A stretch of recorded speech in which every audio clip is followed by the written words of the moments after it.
Amis du jour, chalutations.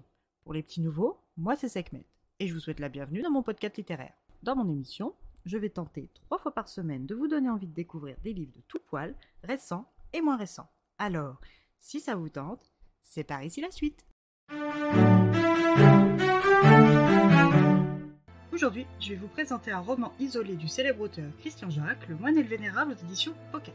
Dans ce roman isolé, nous faisons la rencontre de François Bramier, médecin généraliste de 55 ans, à Paris, dans le 18e arrondissement, en mars 1944, à l'occasion d'une rafle SS. Il est emmené par les soldats nazis en sa qualité de vénérable maître d'une loge maçonnique du nom de Connaissance. Les soldats allemands n'ont pas découvert son existence par hasard, mais comme il était très répandu à l'époque par délation, d'un de ses frères maçons jaloux qui appartenait à une autre loge déjà démantelée. François a sous son autorité 6 rescapés de guerre francs-maçons. Sa loge est donc composée de Pierre Lanier, industriel métallurgique de 52 ans, de Dieter Eckart, professeur d'histoire de 43 ans, de Guy Forgeot, mécanicien automobile de 40 ans, tous maîtres maçons, de Raoul Brissac, tailleur de pierre de 25 ans, compagnon du devoir, et de son apprenti de 25 ans, Jean Serval, écrivain de métier. La loge Connaissance est particulière car elle obéit encore aux lois anciennes de l'ordre du rite écossais ancien et accepté, et est la dernière loge en possession du nom, celui à partir duquel tout pourrait être reconstruit. Et François Bramier en est le maître vénérable et le dernier dépositaire. C'est pour toutes ces raisons que sa loge fait des envieux chez ses frères maçons et que les Allemands nazis s'intéressent à lui et à sa loge. Ses frères et lui sont donc capturés et conduits dans un train plein de déportés jusqu'à la forteresse de Burg, dirigée par Herr Klaus, un officier nazi de la section spéciale en charge des pouvoirs psychiques directement mandatés par Himmler. Parallèlement, du côté de Mognanval dans la région de Compiègne, dans l'Oise, nous rencontrons frère Benoît, un moine bénédictin pratiquant la radiesthésie, et pour celles et ceux qui l'ignorent, c'est la croyance selon laquelle les êtres vivants seraient sensibles à certaines radiations qu'émettraient différents corps, permettant à son praticien d'établir des diagnostics médicaux entre autres. Il est passeur de juifs et guérisseur. C'est pour ces 2 aptitudes mystiques qu'il a l'honneur lui aussi d'être escorté à la forteresse du Burg et placé sous l'autorité de l'officier Klaus et de son adjoint Helmut. Le camp est composé de 300 prisonniers, tous considérés comme mystiques, ayant un intérêt et un rôle à jouer dans la victoire de l'Allemagne nazie de Hitler.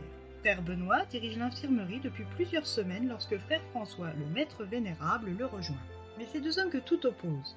L'un est médecin franc-maçon convaincu que tout est science, et l'autre guérisseur radiesthésiste croyant en le Tout-Puissant et en pouvoir mystique, vont devoir apprendre à travailler ensemble dans un unique but, sauver les 300 prisonniers de ce camp avant la défaite de l'Allemagne déjà bien amorcée.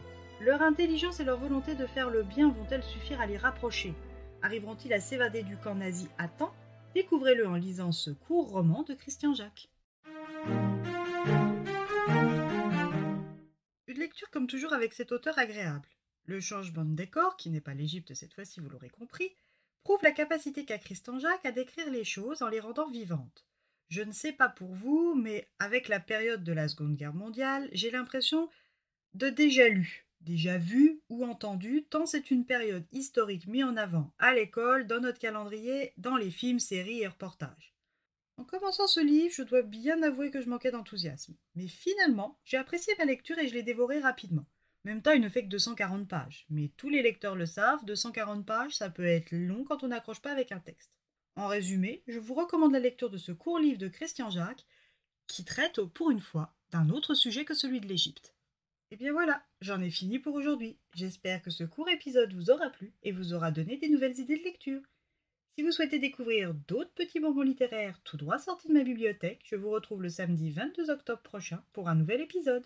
Et si d'ici là, je vous manque de trop, n'hésitez pas à me rejoindre sur mon compte Instagram @leslecturesdeSekhmet, il s'y passe toujours quelque chose. Sur ce, chalut les amis et à la prochaine!